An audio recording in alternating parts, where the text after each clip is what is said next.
नमस्कार. आबालवृद्ध वाचक हो, नमस्कार. मागच्या चित्रफितीत सांगितल्याप्रमाणे आज पुन्हा एकदा तुमच्या भेटीला आलेलो आहे एका नवीन पुस्तकासहित. जगामध्ये नेपोलियन हा कुशल रणनीती तज्ञ म्हणून ओळखला जातो. नेपोलियनच्या लढायांचं भरपूर कौतुक होतं. नेपोलियननी जी काही युद्ध केली त्याचं अतिशय विस्तृत विवेचन विविध पुस्तकातून आलेलं आहे. त्याची युद्ध कुशलता, नंतर त्याची व्यूहरचना याच्याविषयी बरंच काही लिहिलं गेलेलं आहे. पण तरी सुद्धा तो नेपोलियन शेवटी वॉटरलूच्या लढाईत वेलेस्ली कडून पराभूत झाला. मात्र त्याच्याच तोडीचा त्याच्या अगोदर भारतामध्ये होऊन गेलेला एक वीर, ज्याच्याबद्दल आपल्याला माहिती आहे पण आपली माहिती मर्यादित आहे. आपण त्या वीराला काही ठराविक प्रसंगांमध्ये जखडून ठेवलेलं आहे आणि त्या वीराचं नाव आहे वीर बाजीराव पेशवे. पहिले बाजीराव पेशवे. पहिल्या बाजीराव पेशव्यांची सविस्तर ओळख करून घ्यायच्या अगोदर आपल्याला थोडी पार्श्वभूमी बघावी लागेल. मराठी साम्राज्याचं शिवाजी महाराजांनी लावलेलं रोपटं त्यांच्या कारकिर्दीत बहराला आलेलं होतं. मधल्या काळात छत्रपती संभाजीराजांच्या वधानंतर आणि औरंगजेबाच्या पाशवी स्वारीनंतर त्या रोपट्याची वाढ खुंटलेली होती. परंतु मराठ्यांनी चिकाटीने औरंगजेबाचा 29 वर्ष प्रतिकार करून त्याला जेरीस आणलं आणि शेवटी 1707 मध्ये औरंगजेब औरंगाबादला मरण पावला. त्याच्या मृत्यूनंतर त्याच्या मुलांमध्ये तख्तासाठी युद्ध सुरू झालं आणि त्यातल्या एका मुलाने, जो नंतर शाह आलम म्हणून बादशाह झाला, त्याने कैदेतल्या शाहू महाराजांना सोडून दिलं. त्याचा अंदाज असा होता की शाहू महाराज महाराष्ट्रात परत आले तर ताराबाई आणि शाहू महाराज यांच्यामध्ये सत्ता संघर्ष होईल आणि आपली दक्षिणेतली सत्ता शाबूत राहील. मात्र शाहू महाराजांना बाळाजी विश्वनाथ सारखा एक मुत्सद्दी भेटला, जो पूर्वी धनाजी जाधवांच्या पदरी होता आणि त्यांनी शाहू महाराजांना छत्रपती पदावर स्थानापन्न केले. शाहू महाराजांसाठी त्यांनी भरपूर कष्ट उपसले आणि शेवटी ताराबाई आणि शाहू महाराज यांच्या सत्ता संघर्षात शाहू महाराजांचा जय होऊन मराठ्यांचे निर्विवाद सम्राट म्हणून त्यांची स्थापना झाली आणि साताऱ्याची गादी ही त्यांच्याकडे आली आणि ताराबाईकडे कोल्हापूरची गादी गेली. तर या बाळाजी विश्वनाथ यांची कारकीर्द ही अल्पकालीन राहिली आणि त्या अल्पकालीन कारकिर्दीत कान्होजी आंग्र्यांबरोबर त्यांनी घडवून आणलेल्या समेटामुळे आणि कान्होजी आंग्र्यांना शाहू महाराजांच्या बाजूने वळवून घेण्याच्या त्यांच्या यशामुळे त्यांना पेशवेपद प्राप्त झालं. त्यांच्या अल्प कारकिर्दीत त्यांनी दिल्लीला जाऊन मराठ्यांसाठी चौथाईच्या सनदा घेण्याचं मोठं काम केलं. मात्र त्यांच्या अकाली मृत्यूनंतर पेशवेपद कोणाला द्यायचं हा मराठी दरबारात प्रश्न होता. त्या पदासाठी बरेच जण इच्छुक होते. मात्र शाहू महाराजांनी बाळाजी विश्वनाथांचा थोरला मुलगा बाजीराव याच्यावर विश्वास दाखवला आणि अवघ्या 20 वर्षे वयाच्या त्या तरुणाच्या हातात त्यांनी पेशवाईची सूत्र सुपूर्द केली. बाजीरावला आजूबाजूच्या परिस्थितीचं पूर्ण आकलन होतं आणि त्या आकलनानुसार त्यांनी मनात काही आडाखे बांधले आणि जर मराठी साम्राज्याचा विस्तार करायचा असेल तर मुळावरच घाव घातला पाहिजे, या उद्देशाने त्यांनी आपलं उद्दिष्ट दिल्ली हेच ठेवलं आणि त्या अनुषंगाने त्यांनी सगळ्या पुढील हालचाली केल्या. सदर पुस्तक हे बाजीरावच्या रणनीतीबद्दल, त्याच्या युद्धकलेबद्दल, नंतर त्याच्या युद्ध नैपुण्याबद्दल आपल्याला माहिती देतं. बाजीराव आपल्या अल्पायुष्यात, म्हणजे त्याची जर पेशवाईची कारकीर्द बघितली तर ती फक्त 20 वर्षाची होती. 1720 ते 1740 या 20 वर्षाच्या कारकिर्दीत त्याने एकूण 41 लढाया लढल्या आणि या 41 लढायांमध्ये तो एकाही लढाईत पराभूत झाला नाही. या पुस्तकामध्ये बाजीरावच्या मुख्य ज्या काही 4 लढाया होत्या त्याची सविस्तर माहिती दिलेली आहे.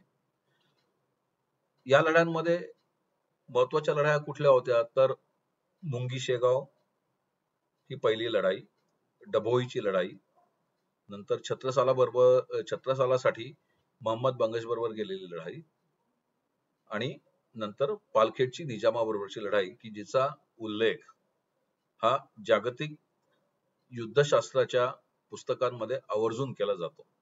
दुसऱ्या महायुद्धात दोस्तांचा सेनापती मॉन्टगोमेरी यांनी पण या युद्धावर, पालखेडच्या युद्धावर एक सविस्तर लेख लिहिलेला आहे. तो लेख पण वाचण्यासारखा आहे. तर असा हा बाजीराव आणि त्याच्यावर लिहिलेलं हे पुस्तक. या पुस्तकात एकूण 17 प्रकरण आहेत.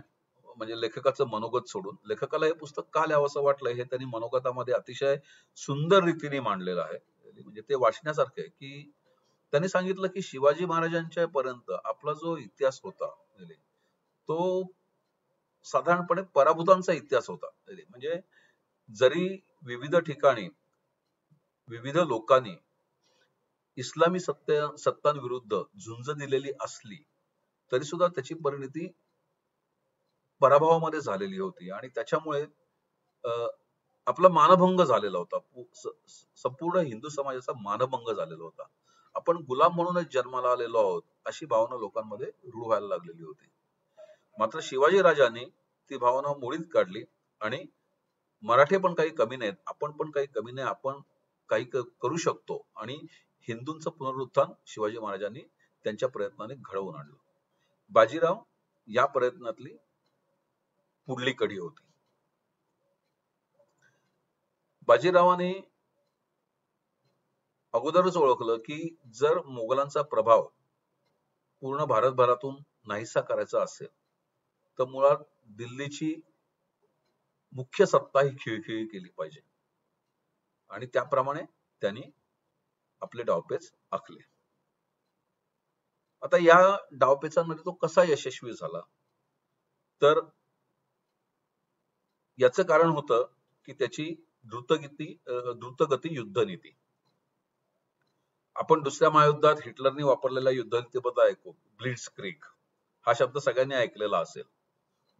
तो अक्षरशः वाऱ्याच्या वेगाने सर्व संसाधनासह शत्रूंवर तुटून पडायचा.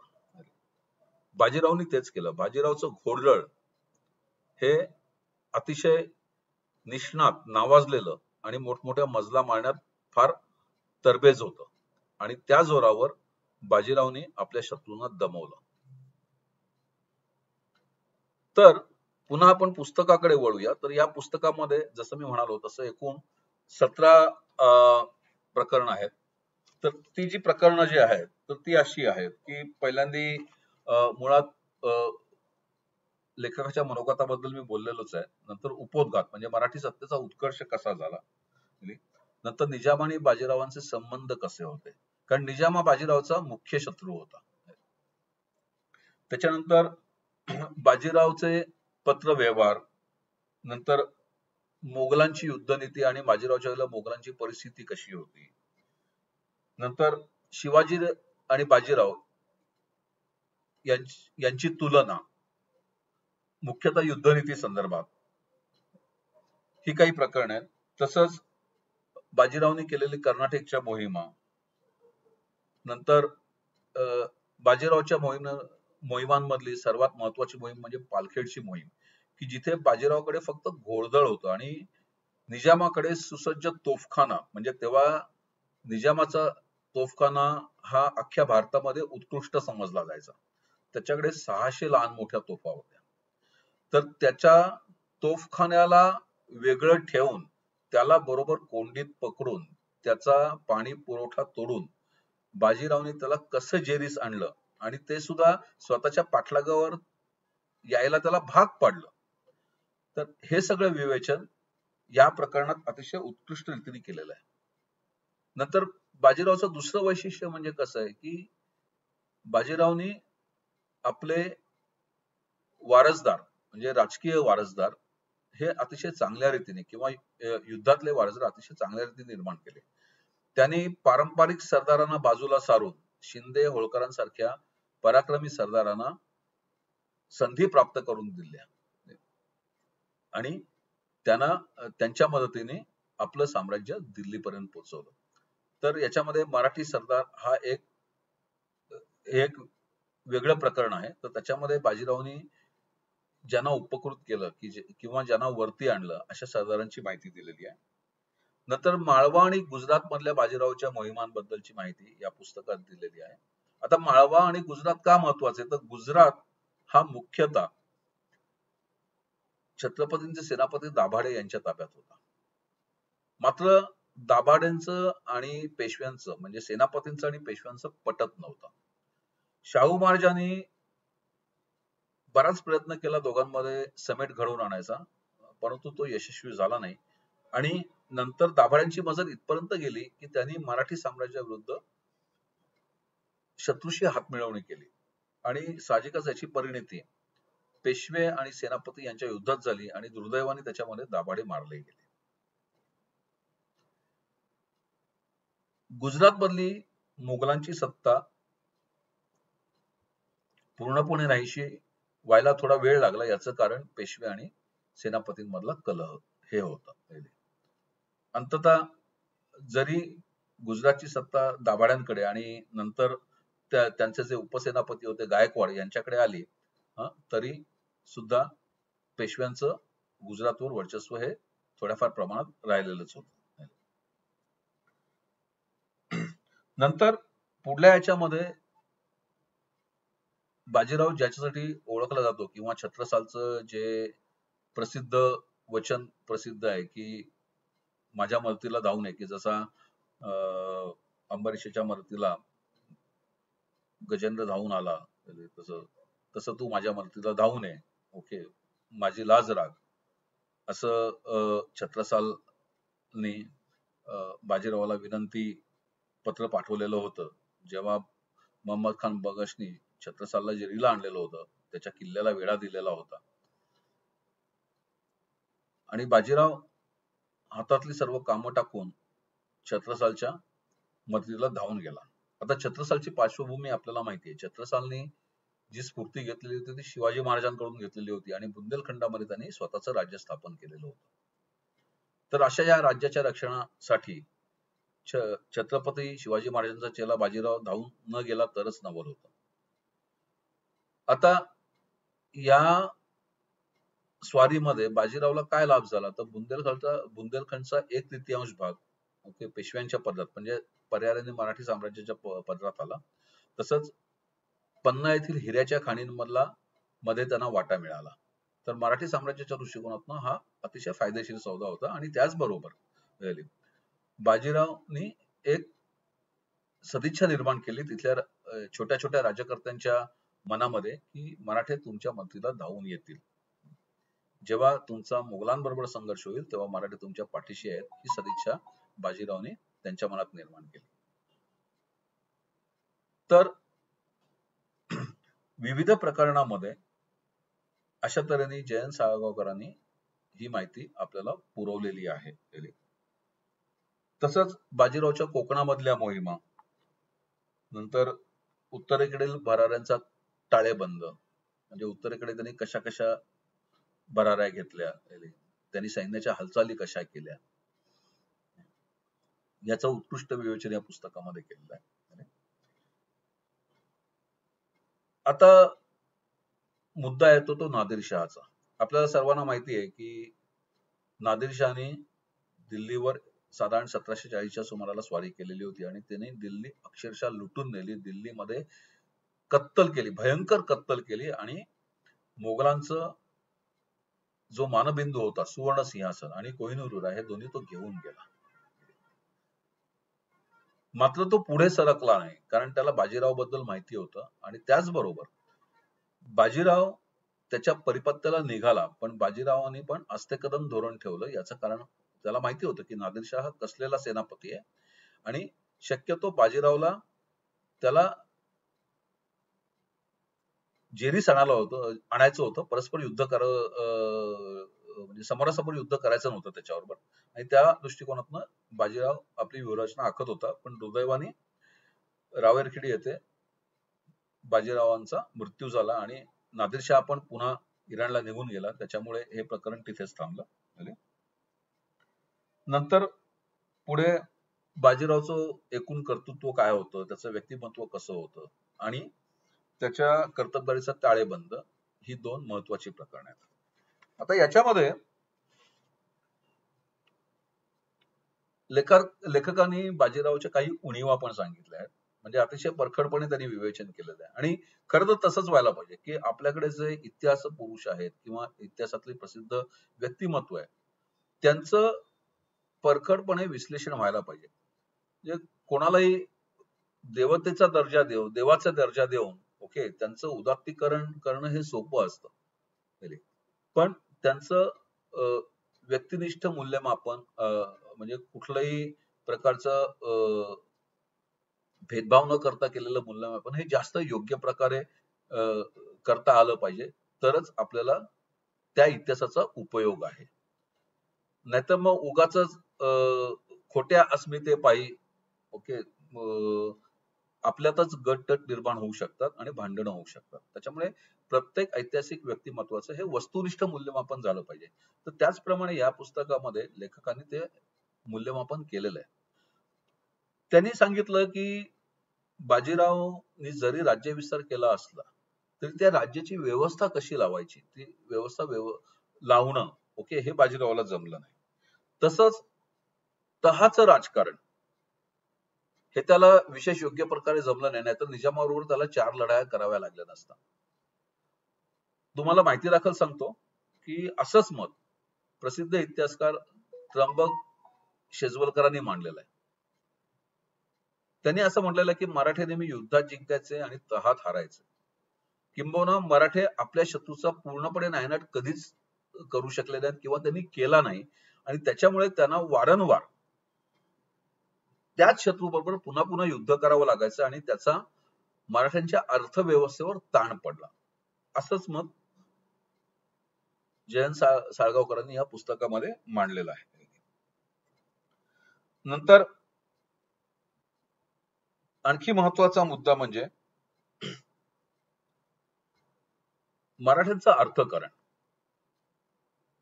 जरी बाजीरावनी दैदिप्यमान विजय मिळवले असले तरी त्याचा मराठी अर्थकारण सुधारण्यासाठी कधी उपयोग झाला नाही.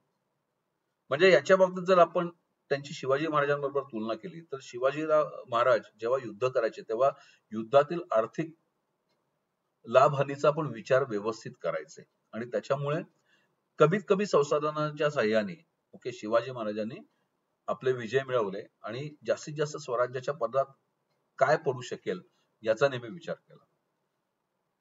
पेशव्यांच्या कारकिर्दीत तसं झालं नाही. अर्थात त्याला काही इतर कारणं पण असू शकतील. मी काही इतिहासाचा एवढा खोल अभ्यास केलेला नाहीये, त्याच्यामुळे त्याच्यावर टिप्पणी करणं हे माझ्या दृष्टीने योग्य नाहीये.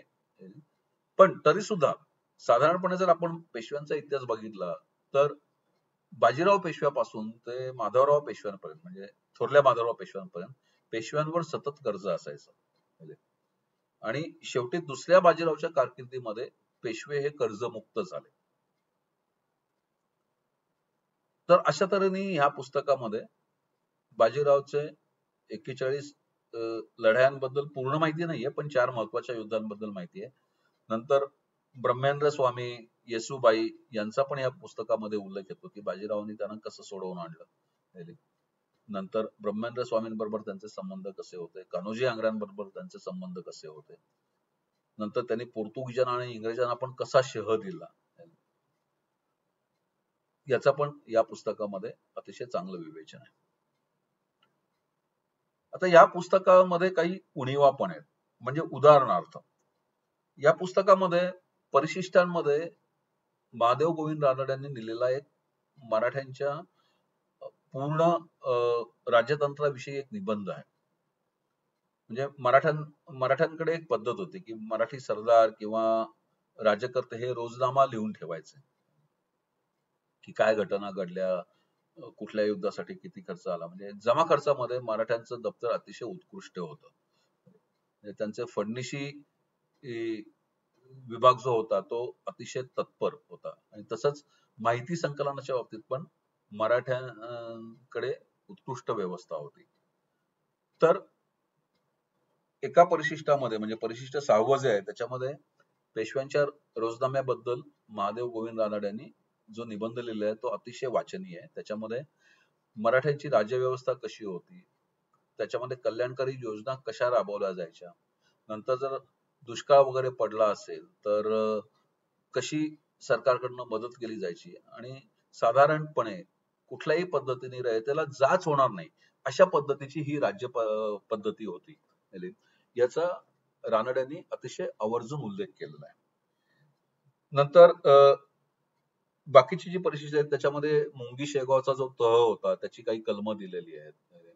नंतर मॉन्टगोमरीचा जसं मी मगाशी म्हणालो तो लेख आहे. तर अशा तऱ्हेने हे जे पुस्तक आहे हे वाचनीय निश्चितच आहे आणि हा अतिशय चांगला प्रयत्न आहे. मी म्हणेन की आपल्याला मराठ्याच्या इतिहासाबद्दल खूप कमी माहिती आहे आणि नवीन नवीन माहिती उजेडात येते आणि त्या नवीन नवीन माहितीमुळे आपल्याला मराठा इतिहासाचं आपलं आकलन हळूहळू वाढायला मदत होतीये आणि त्यातला हे पुस्तक म्हणजे त्यातलाच एक प्रयत्न आहे. आता थोडक्यात जयंत साळगावकरांची ओळख करून देतो. तर जयंत साळगावकर हे सॉरी जयंत साळगावकर नाही, जयराज साळगावकर हे प्रसिद्ध ज्योतिषी जयंत साळगावकर यांचे पुत्र. जयंत साळगावकरांची ओळख आपल्याला वेगळी करून द्यायची आवश्यकता नाही. कालनिर्णय हे जे काल दिनदर्शिका आपण वापरतो आपल्या घरात, ती जयंत साळगावकरांनी पहिल्यांदा प्रसिद्ध केली. तर जयराज साळगावकर हे तेवढेच व्यासंगी आहेत आणि त्यांनी खरोखर मी म्हणेन की या बाजीराव या विषयावर अतिशय सखोल अभ्यास करून हे पुस्तक लिहिलेलं आहे. अर्थात याच्यामध्ये जर त्यांनी त्या 41 लढायांची यादी दिली असती किंवा त्या लढाया कुठे झाल्या याचे नकाशे जर दिले असते तर हे पुस्तक अजून वाचनीय झालं असतं. अर्थात हे माझं मत आहे. तसंच जरी महादेव गोविंद रानडेंचा निबंध चांगला असला तरी सुद्धा पुस्तकाचा विषय लक्षात घेता तो निबंध याच्यामध्ये का टाकला याच्याबद्दल मला जरा शंका आहे. म्हणजे खरं काही आवश्यकता नव्हती, पण ठीक आहे, निबंध वाचनीय. तर अशा तऱ्हेने हे अजिंक्य योद्धा बाजीराव हे जे पुस्तक आहे हे सर्वांनी आवर्जून वाचावं अशी मी विनंती करतो सगळ्यांना. आता पुस्तकाविषयी आणखी थोडी माहिती अशी आहे की या पुस्तकाच्या एकूण 3 आवृत्त्या निघालेल्या आहेत आतापर्यंत. पहिली आवृत्ती जी आहे ती 19 जानेवारी 2012 साली निघालेली आहे आणि तिसरी आवृत्ती ही 1 जानेवारी 2016 रोजी निघालेली आहे. हे पुस्तक वाचून मला असं म्हणावंसं वाटतं की पहिल्या बाजीरावाला भारताचा नेपोलियन म्हटलं जातं. माझं म्हणणं उलट आहे. मी म्हणेन नेपोलियनला फ्रान्सचा बाजीराव म्हटलं पाहिजे. तर इथेच थांबतो.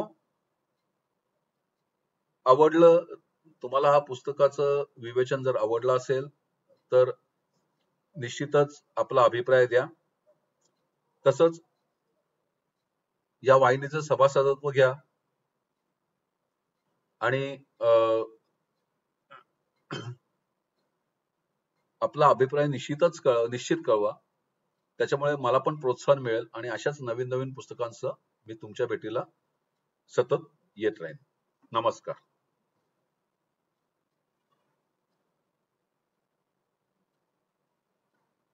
नमस्कार. अबालवृद्ध वाचक हो, नमस्कार. मागच्या चित्रफितीत सांगितल्याप्रमाणे आज पुन्हा एकदा तुमच्या भेटीला आलेलो आहे एका नवीन पुस्तकासहित.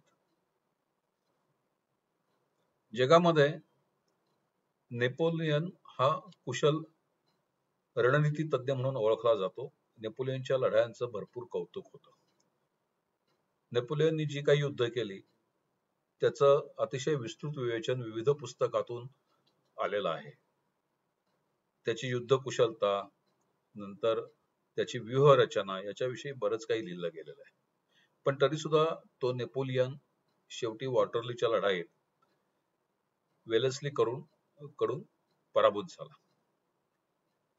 मात्र त्याच्याच तोडीचा त्याच्या अगोदर भारतामध्ये होऊन गेलेला एक वीर, ज्याच्याबद्दल आपल्याला माहिती आहे पण आपली माहिती मर्यादित आहे.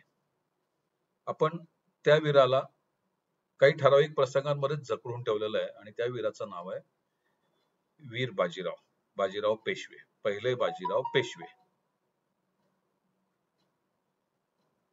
पहिल्या बाजीराव पेशव्यांची सविस्तर ओळख करून घ्यायच्या अगोदर आपल्याला थोडी पार्श्वभूमी बघावी लागेल. मराठी साम्राज्याचं शिवाजी महाराजांनी लावलेलं रोपटं त्यांच्या कारकिर्दीत बहराला आलेलं होतं. मधल्या काळात छत्रपती संभाजीराजांच्या वधानंतर आणि औरंगजेबाच्या पाशवी स्वारीनंतर त्या रोपट्याची वाढ खुंटलेली होती. परंतु मराठ्यांनी चिकाटीने औरंगजेबाचा 29 वर्ष प्रतिकार करून त्याला जेरीस आणलं आणि शेवटी 1707 मध्ये औरंगजेब औरंगाबादला मरण पावला.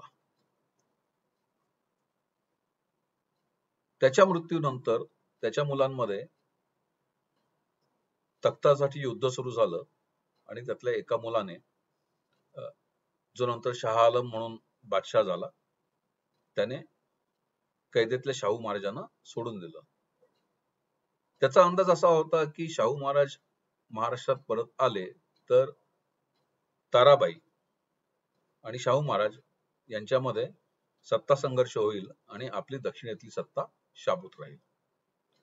मात्र शाहू महाराजांना बाळाजी विश्वनाथ सारखा एक मुत्सद्दी भेटला, जो पूर्वी धनाजी जाधवांच्या पदरी होता आणि त्यांनी शाहू महाराजांना छत्रपती पदावर स्थानापन्न केले. शाहू महाराजांसाठी त्यांनी भरपूर कष्ट उपसले आणि शेवटी ताराबाई आणि शाहू महाराज यांच्या सत्ता संघर्षात शाहू महाराजांचा जय होऊन मराठ्यांचे निर्विवाद सम्राट म्हणून त्यांची स्थापना झाली आणि साताऱ्याची गादी ही त्यांच्याकडे आली.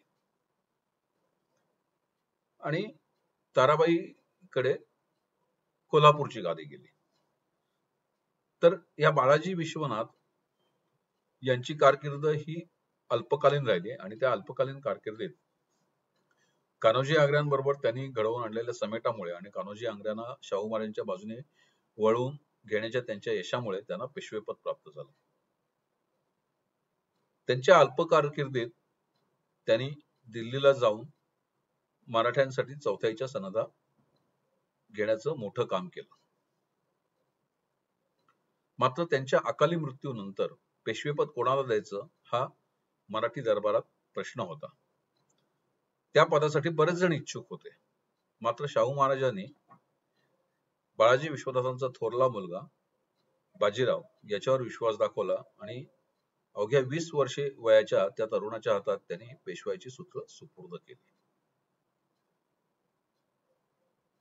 बाजीरावला आजूबाजूच्या परिस्थितीचं पूर्ण आकलन होतं आणि त्या आकलनानुसार त्यांनी मनात काही आडाखे बांधले आणि जर मराठी साम्राज्याचा विस्तार करायचा असेल तर मुळावरच घाव घातला पाहिजे, या उद्देशाने त्यांनी आपलं उद्दिष्ट दिल्ली हेच ठेवलं आणि त्या अनुषंगाने त्यांनी सगळ्या पुढील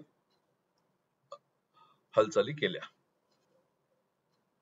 सदर पुस्तक हे बाजीरावच्या रणनीतीबद्दल, त्याच्या युद्धकलेबद्दल, नंतर त्याच्या युद्ध नैपुण्याबद्दल आपल्याला माहिती देतं. बाजीराव आपल्या अल्पायुष्यात म्हणजे त्याची जर पेशवाईची कारकीर्द बघितली तर ती फक्त 20 वर्षाची होती.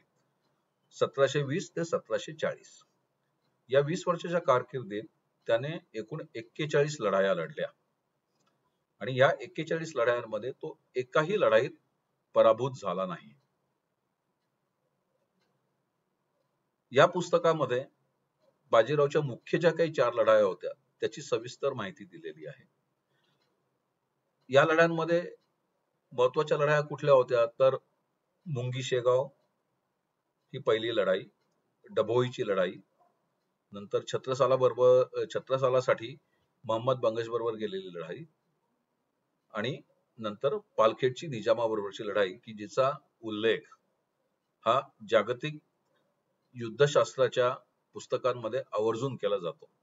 दुसऱ्या महायुद्धात दोस्तांचा सेनापती मॉन्टगोमेरी यांनी पण या युद्धावर, पालखेडच्या युद्धावर एक सविस्तर लेख लिहिलेला आहे.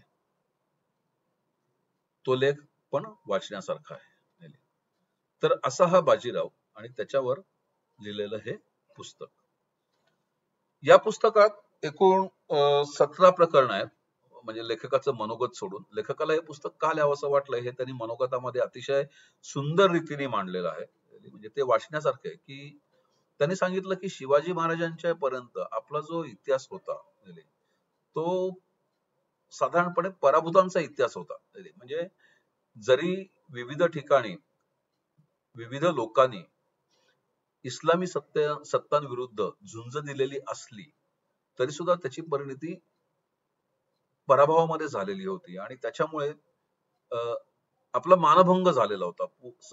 संपूर्ण हिंदू समाजाचा मानभंग झालेला होता. आपण गुलाम म्हणूनच जन्माला आलेलो आहोत अशी भावना लोकांमध्ये रूढ व्हायला लागलेली होती. मात्र शिवाजी राजांनी ती भावना मोडीत काढली आणि मराठे पण काही कमी नाहीत, आपण पण काही कमी नाही, आपण काही करू शकतो आणि हिंदूंचं पुनरुत्थान शिवाजी महाराजांनी त्यांच्या प्रयत्नाने घडवून आणलं. बाजीराव या प्रयत्नातली पुढली कडी होती. बाजीरावाने अगोदरच ओळखलं की जर मोगलांचा प्रभाव पूर्ण भारतभरातून नाहीसा करायचा असेल तर मुळात दिल्लीची मुख्य सत्ता ही खिळखिळी केली पाहिजे आणि त्याप्रमाणे त्यांनी आपले डावपेच आखले. आता या डावपेचांमध्ये तो कसा यशस्वी झाला तर याचं कारण होतं की त्याची द्रुतगती युद्धनीती. आपण दुसऱ्या महायुद्धात हिटलरने वापरलेला युद्धनीतीबद्दल ऐकू, ब्लिट्झक्रीग हा शब्द सगळ्यांनी ऐकलेला असेल. तो अक्षरशः वाऱ्याच्या वेगाने सर्व संसाधनासह शत्रूंवर तुटून पडायचा. बाजीरावनी तेच केलं. बाजीरावचं घोडदळ हे अतिशय निष्णात, नावाजलेलं आणि मोठमोठ्या मजला मारण्यात फार तरबेज होतं आणि त्या जोरावर बाजीरावने आपल्या शत्रूंना दमवलं. तर पुन्हा आपण पुस्तकाकडे वळूया. तर या पुस्तकामध्ये जसं मी म्हणालो तसं एकूण 17 प्रकरण आहेत. तर ती जी प्रकरणं जी आहेत तर ती अशी आहेत की पहिल्यांदा मुळात लेखकाच्या मनोगताबद्दल मी बोललेलोच आहे. नंतर उपोद्घात म्हणजे मराठी सत्तेचा उत्कर्ष कसा झाला. नंतर निजाम आणि बाजीरावांचे संबंध कसे होते, कारण निजाम हा बाजीरावचा मुख्य शत्रू होता. त्याच्यानंतर बाजीरावचे पत्र व्यवहार, नंतर मोगलांची युद्धनीती आणि बाजीरावच्या वेळेला मोगलांची परिस्थिती कशी होती, नंतर शिवाजी आणि बाजीराव यांची तुलना मुख्यतः युद्धनीती संदर्भात ही काही प्रकरण आहेत. तसंच बाजीरावने केलेली कर्नाटकच्या मोहिमा, नंतर बाजीरावच्या मोहिमांमधली सर्वात महत्वाची मोहीम म्हणजे पालखेडची मोहीम की जिथे बाजीरावकडे फक्त घोडदळ होतं आणि निजामाकडे सुसज्ज तोफखाना, म्हणजे तेव्हा निजामाचा तोफखाना हा अख्ख्या भारतामध्ये उत्कृष्ट समजला जायचा. त्याच्याकडे 600 लहान मोठ्या तोफा होत्या. तर त्याच्या तोफखान्याला वेगळं ठेवून त्याला बरोबर कोंडीत पकडून त्याचा पाणी पुरवठा तोडून बाजीरावने त्याला कसं जेरीस आणलं आणि ते सुद्धा स्वतःच्या पाठलागावर यायला त्याला भाग पाडलं. तर हे सगळं विवेचन या प्रकरणात अतिशय उत्कृष्ट रीतीने केलेलं आहे. नंतर बाजीरावचं दुसरं वैशिष्ट्य म्हणजे कसं आहे की बाजीरावने आपले वारसदार म्हणजे राजकीय वारसदार हे अतिशय चांगल्या रीतीने किंवा युद्धातले वारसदार अतिशय चांगल्या रीतीने निर्माण केले. त्यांनी पारंपरिक सरदारांना बाजूला सारून शिंदे होळकरांसारख्या पराक्रमी सरदारांना संधी प्राप्त करून दिल्या आणि त्यांना त्यांच्या मदतीने आपलं साम्राज्य दिल्लीपर्यंत पोहोचवलं. तर याच्यामध्ये मराठी सरदार हा एक वेगळं प्रकरण आहे. तर त्याच्यामध्ये बाजीरावांनी ज्यांना उपकृत केलं किंवा ज्यांना वरती आणलं अशा सरदारांची माहिती दिलेली आहे. नंतर माळवा आणि गुजरात मधल्या बाजीरावच्या मोहिमांबद्दलची माहिती या पुस्तकात दिलेली आहे. आता माळवा आणि गुजरात का महत्वाचे, तर गुजरात हा मुख्यतः छत्रपतींचे सेनापती दाभाडे यांच्या ताब्यात होता. मात्र दाभाडेंचं आणि पेशव्यांचं म्हणजे सेनापतींचं आणि पेशव्यांचं पटत नव्हतं. शाहू महाराजांनी बराच प्रयत्न केला दोघांमध्ये समेट घडवून आणायचा, परंतु तो यशस्वी झाला नाही. आणि नंतर दाभाड्यांची मजल इथपर्यंत गेली की त्यांनी मराठी साम्राज्याविरुद्ध शत्रूशी हातमिळवणी केली आणि साहजिकच याची परिणती पेशवे आणि सेनापती यांच्या युद्धात झाली आणि दुर्दैवाने त्याच्यामध्ये दाभाडे मारले गेले. गुजरात मधली मुघलांची सत्ता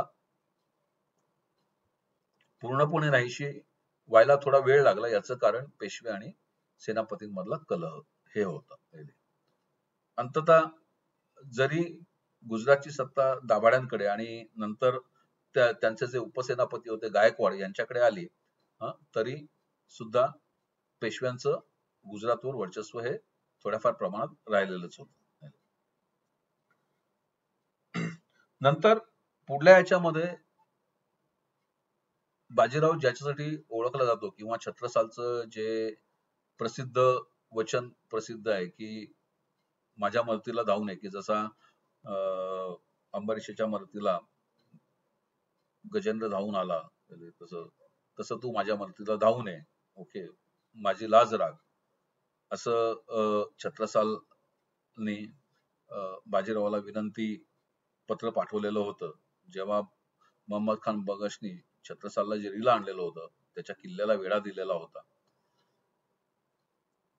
आणि बाजीराव हातातली सर्व कामं टाकून छत्रसालच्या मदतीला धावून गेला. आता छत्रसालची पार्श्वभूमी आपल्याला माहिती आहे. छत्रसालने जी स्फूर्ती घेतलेली होती ती शिवाजी महाराजांकडून घेतलेली होती आणि बुंदेलखंडामध्ये त्यांनी स्वतःचं राज्य स्थापन केलेलं होतं.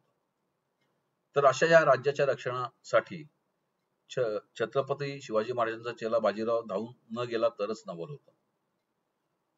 आता या स्वारीमध्ये बाजीरावला काय लाभ झाला, तर बुंदेलखंडचा 1/3 भाग ओके पेशव्यांच्या पदरात म्हणजे पर्यायाने मराठी साम्राज्याच्या पदरात आला. तसंच पन्ना येथील हिऱ्याच्या खाणींमधला मध्ये त्यांना वाटा मिळाला.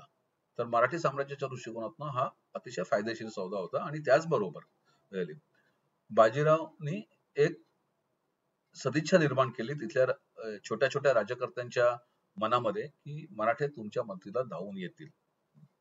जेव्हा तुमचा मुघलांबरोबर संघर्ष होईल तेव्हा मराठे तुमच्या पाठीशी आहेत, ही सदिच्छा बाजीरावने त्यांच्या मनात निर्माण केली. तर विविध प्रकरणामध्ये अशा तऱ्हेने जयंत साळगावकरांनी ही माहिती आपल्याला पुरवलेली आहे. तसंच बाजीरावच्या कोकणामधल्या मोहिमा, नंतर उत्तरेकडील भराऱ्यांचा टाळेबंद, म्हणजे उत्तरेकडे त्यांनी कशा कशा भराऱ्या घेतल्या, त्यांनी सैन्याच्या हालचाली कशा केल्या, याचं उत्कृष्ट विवेचन या पुस्तकामध्ये केलेलं आहे. आता मुद्दा येतो तो नादिरशहाचा. आपल्याला सर्वांना माहिती आहे की नादिरशहाने दिल्लीवर साधारण 1740च्या सुमाराला स्वारी केलेली होती आणि त्याने दिल्ली अक्षरशः लुटून नेली. दिल्लीमध्ये कत्तल केली, भयंकर कत्तल केली आणि मोगलांचं जो मानबिंदू होता सुवर्ण सिंहासन आणि कोहिनूर हे दोन्ही तो घेऊन गेला. मात्र तो पुढे सरकला नाही, कारण त्याला बाजीराव बद्दल माहिती होतं. आणि त्याचबरोबर बाजीराव त्याच्या परिपत्याला निघाला, पण बाजीरावांनी पण अस्तेकदम धोरण ठेवलं. याचं कारण त्याला माहिती होतं की नादिरशाह हा कसलेला सेनापती आहे आणि शक्यतो बाजीरावला त्याला जेरीस आणायचं होतं. परस्पर युद्ध म्हणजे समोरासमोर युद्ध करायचं नव्हतं त्याच्याबरोबर. आणि त्या दृष्टिकोनातून बाजीराव आपली व्यूहरचना आखत होता. पण दुर्दैवाने रावेरखेडी येथे बाजीरावांचा मृत्यू झाला आणि नादिरशाह पण पुन्हा इराणला निघून गेला. त्याच्यामुळे हे प्रकरण तिथेच थांबलं. नंतर पुढे बाजीरावचं एकूण कर्तृत्व काय होतं, त्याचं व्यक्तिमत्व कसं होतं आणि त्याच्या कर्तबगारीचा ताळेबंद, ही 2 महत्वाची प्रकरणे आहेत. आता याच्यामध्ये लेखकांनी बाजीरावच्या काही उणीवा पण सांगितल्या आहेत. म्हणजे अतिशय परखडपणे त्यांनी विवेचन केलेलं आहे आणि खरं तर तसंच व्हायला पाहिजे, की आपल्याकडे जे इतिहास पुरुष आहेत किंवा इतिहासातले प्रसिद्ध व्यक्तिमत्व आहे, त्यांचं परखडपणे विश्लेषण व्हायला पाहिजे. म्हणजे कोणालाही देवतेचा दर्जा देवाचा दर्जा देऊन ओके त्यांचं उदात्तीकरण करणं हे सोपं असतं. पण त्यांचं व्यक्तिनिष्ठ मूल्यमापन म्हणजे कुठल्याही प्रकारचं भेदभाव न करता केलेलं मूल्यमापन हे जास्त योग्य प्रकारे करता आलं पाहिजे, तरच आपल्याला त्या इतिहासाचा उपयोग आहे. नाहीतर मग उगाचच खोट्या अस्मितेपायी ओके आपल्यातच गटतट निर्माण होऊ शकतात आणि भांडणं होऊ शकतात. त्याच्यामुळे प्रत्येक ऐतिहासिक व्यक्तिमत्वाचं हे वस्तुनिष्ठ मूल्यमापन झालं पाहिजे. तर त्याचप्रमाणे या पुस्तकामध्ये लेखकांनी ते मूल्यमापन केलेलं आहे. त्यांनी सांगितलं की बाजीरावनी जरी राज्यविस्तार केला असला तरी त्या राज्याची व्यवस्था कशी लावायची, ती व्यवस्था लावणं ओके हे बाजीरावाला जमलं नाही. तसंच तहाचं राजकारण हे त्याला विशेष योग्य प्रकारे जमलं नाही, नाहीतर निजामाबरोबर त्याला 4 लढाया कराव्या लागल्या नसतात. तुम्हाला माहिती दाखल सांगतो की असंच मत प्रसिद्ध इतिहासकार त्र्यंबक शेजवलकरांनी मांडलेलं आहे. त्यांनी असं म्हटलेलं आहे की मराठे नेहमी युद्धात जिंकायचे आणि तहात हारायचे. किंबहुना मराठे आपल्या शत्रूचा पूर्णपणे नायनाट कधीच करू शकले नाहीत किंवा त्यांनी केला नाही आणि त्याच्यामुळे त्यांना वारंवार त्याच शत्रूबरोबर पुन्हा पुन्हा युद्ध करावं लागायचं आणि त्याचा मराठ्यांच्या अर्थव्यवस्थेवर ताण पडला. असंच मत जयंत साळगावकरांनी या पुस्तकामध्ये मांडलेलं आहे. नंतर आणखी महत्वाचा मुद्दा म्हणजे मराठ्यांचं अर्थकारण. जरी बाजीरावनी दैदिप्यमान विजय मिळवले असले तरी त्याचा मराठी अर्थकारण सुधारण्यासाठी कधी उपयोग झाला नाही. म्हणजे याच्या बाबतीत जर आपण त्यांची शिवाजी महाराजांबरोबर तुलना केली तर शिवाजी महाराज जेव्हा युद्ध करायचे तेव्हा युद्धातील आर्थिक लाभ हानीचा पण विचार व्यवस्थित करायचे आणि त्याच्यामुळे कमीत कमी संसाधनांच्या साह्याने ओके शिवाजी महाराजांनी आपले विजय मिळवले आणि जास्तीत जास्त स्वराज्याच्या पदात काय पडू शकेल याचा नेहमी विचार केला. पेशव्यांच्या कारकिर्दीत तसं झालं नाही. अर्थात त्याला काही इतर कारणं पण असू शकतील. मी काही इतिहासाचा एवढा खोल अभ्यास केलेला नाहीये, त्याच्यामुळे त्याच्यावर टिप्पणी करणं हे माझ्या दृष्टीने योग्य नाहीये. पण तरी सुद्धा साधारणपणे जर आपण पेशव्यांचा इतिहास बघितला तर बाजीराव पेशव्यापासून ते माधवराव पेशव्यांपर्यंत म्हणजे थोरल्या माधवराव पेशव्यांपर्यंत पेशव्यांवर सतत कर्ज असायचं आणि शेवटी दुसऱ्या बाजीरावच्या कारकिर्दीमध्ये पेशवे हे कर्जमुक्त झाले. तर अशा तऱ्हेने ह्या पुस्तकामध्ये बाजीरावचे 41 लढायांबद्दल पूर्ण माहिती नाहीये, पण 4 महत्वाच्या युद्धांबद्दल माहिती आहे. नंतर ब्रह्मेंद्र स्वामी, येसुबाई यांचा पण या पुस्तकामध्ये उल्लेख येतो की बाजीरावांनी त्यांना कसं सोडवून आणलं. नंतर ब्रह्मेंद्र स्वामींबरोबर त्यांचे संबंध कसे होते, कान्होजी आंग्र्यांबरोबर त्यांचे संबंध कसे होते. नंतर त्यांनी पोर्तुगीजांना आणि इंग्रजांना पण कसा शह दिला याचा पण या पुस्तकामध्ये अतिशय चांगलं विवेचन आहे. आता या पुस्तकामध्ये काही उणीवा पण आहेत. म्हणजे उदाहरणार्थ या पुस्तकामध्ये परिशिष्टांमध्ये महादेव गोविंद रानड्यांनी लिहिलेला एक मराठ्यांच्या पूर्ण राज्यतंत्राविषयी एक निबंध आहे. म्हणजे मराठ्यांकडे एक पद्धत होती की मराठी सरदार किंवा राज्यकर्ते हे रोजनामा लिहून ठेवायचे की काय घटना घडल्या, कुठल्या युद्धासाठी किती खर्च आला. म्हणजे जमा खर्चामध्ये मराठ्यांचं दप्तर अतिशय उत्कृष्ट होतं. म्हणजे त्यांचे फडणीशी विभाग जो होता तो अतिशय तत्पर होता आणि तसंच माहिती संकलनाच्या बाबतीत पण मराठ्यांकडे उत्कृष्ट व्यवस्था होती. तर एका परिशिष्टामध्ये म्हणजे परिशिष्ट 6वं जे आहे त्याच्यामध्ये पेशव्यांच्या रोजनाम्याबद्दल महादेव गोविंद रानडे यांनी जो निबंध लिहिला आहे तो अतिशय वाचनीय आहे. त्याच्यामध्ये मराठ्यांची राज्यव्यवस्था कशी होती, त्याच्यामध्ये कल्याणकारी योजना कशा राबवल्या जायच्या, नंतर जर दुष्काळ वगैरे पडला असेल तर कशी सरकारकडनं मदत केली जायची आणि साधारणपणे कुठल्याही पद्धतीने रयतेला जाच होणार नाही अशा पद्धतीची ही राज्य पद्धती होती. याचा रानड्यांनी अतिशय आवर्जून उल्लेख केलेला आहे. नंतर बाकीची जी परिशिष्ट आहेत त्याच्यामध्ये मुंगी शेगावचा जो तह होता त्याची काही कलमं दिलेली आहेत. नंतर मॉन्टगोमरीचा जसं मी मगाशी म्हणालो तो लेख आहे.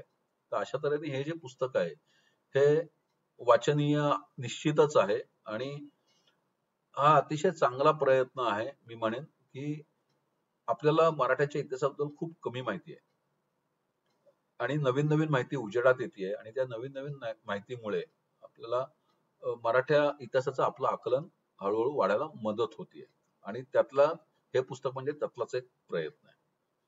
आता थोडक्यात जयंत साळगावकरांची ओळख करून देतो. तर जयंत साळगावकर हे जयंत साळगावकर नाही, जयराज साळगावकर हे प्रसिद्ध ज्योतिषी जयंत साळगावकर यांचे पुत्र. जयंत साळगावकरांची ओळख आपल्याला वेगळी करून द्यायची आवश्यकता नाही. कालनिर्णय हे जे दिनदर्शिका आपण वापरतो आपल्या घरात ती जयंत साळगावकरांनी पहिल्यांदा प्रसिद्ध केली. तर जयराज साळगावकर हे तेवढेच व्यासंगी आहेत आणि त्यांनी खरोखर मी म्हणेन की या बाजीराव या विषयावर अतिशय सखोल अभ्यास करून हे पुस्तक लिहिलेलं आहे. अर्थात याच्यामध्ये जर त्यांनी त्या 41 लढायांची यादी दिली असती किंवा त्या लढाया कुठे झाल्या याचे नकाशे जर दिले असते तर हे पुस्तक अजून वाचनीय झालं असतं. अर्थात हे माझं मत आहे.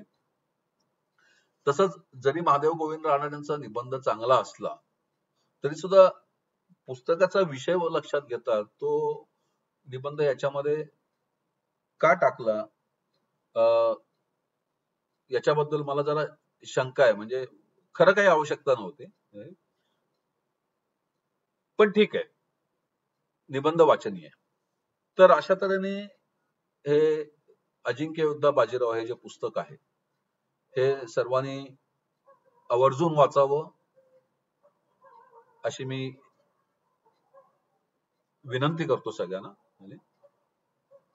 आता पुस्तकाविषयी आणखी थोडी माहिती अशी आहे की या पुस्तकाच्या एकूण 3 आवृत्त्या निघालेल्या आहेत आतापर्यंत. पहिली आवृत्ती जी आहे ती 19 जानेवारी 2012 साली निघालेली आहे आणि तिसरी आवृत्ती ही 1 जानेवारी 2016 रोजी निघालेली आहे. हे पुस्तक वाचून मला असं म्हणावंसं वाटतं की पहिल्या बाजीरावाला भारताचा नेपोलियन म्हटलं जातं.